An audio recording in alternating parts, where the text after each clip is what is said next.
it, Sarah. All day. Hell yeah. Arm wrestling's about to take place. Yeah.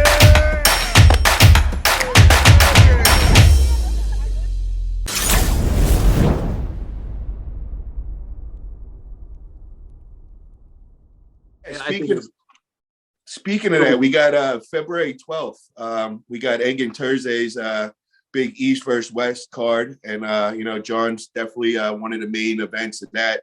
He's going to be pulling. Oh my God, Zoloev. I forgot. Zoloev. Yeah. What do you expect out of that match? Tough match. Obviously, I want John to win, but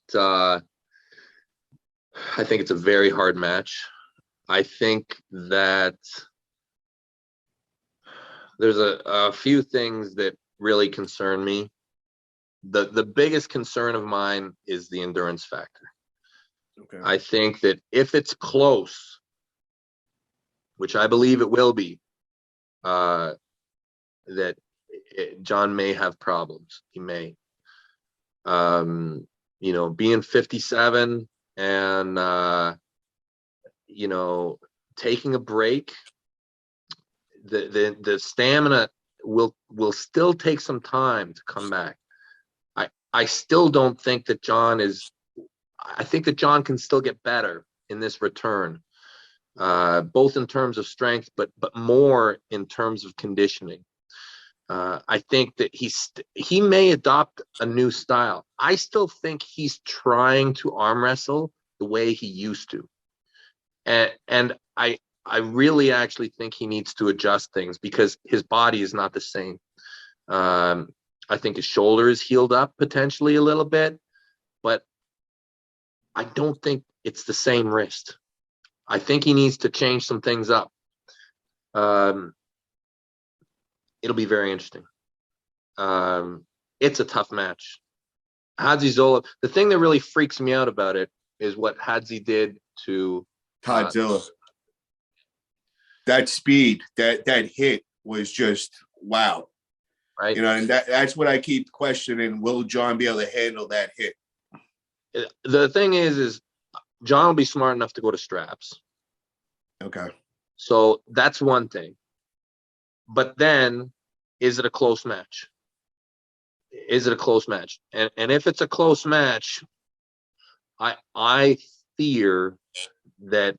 Now, I don't know the exact rules of East versus West. I remember last time I watched it, it seemed like you could take a lot of time between rounds. I don't even know if that's formalized, because it's WAF, and WAF doesn't really do super matches, so they say WAF rules, but they don't include a time structure necessarily between rounds. So if John gets to rest for 5 minutes between matches, well, that's good. But if it's minute and a half and you got to get back on that table. Yeah. My guess is with as many super matches they're having, which I think it's 16 or 17 super matches.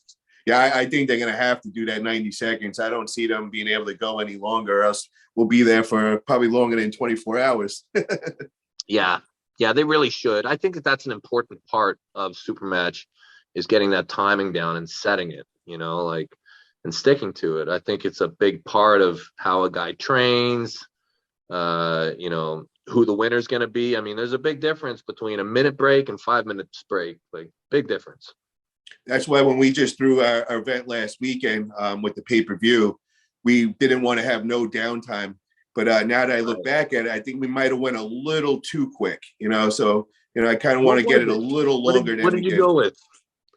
It was, I think it was 40 minutes. We did all four matches. But what was the break you gave the guys between rounds? It was a minute break in between each. A minute. Yeah. Well, that's what Arm was. Yeah, it's the main thing that we didn't want. We didn't want to have that downtime with everybody just kind of waiting around. We wanted to keep it fast paced, and because I kind of lose interest when we're sitting there for a couple minutes in between rounds, and I definitely like that faster pace. Yeah, for sure. I agree. The fast pace is good.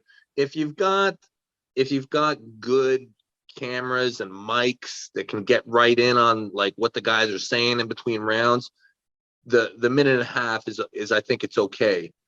But you know, if we're dealing with you know, a fixed frame, then yeah, you want to keep that tempo rocking.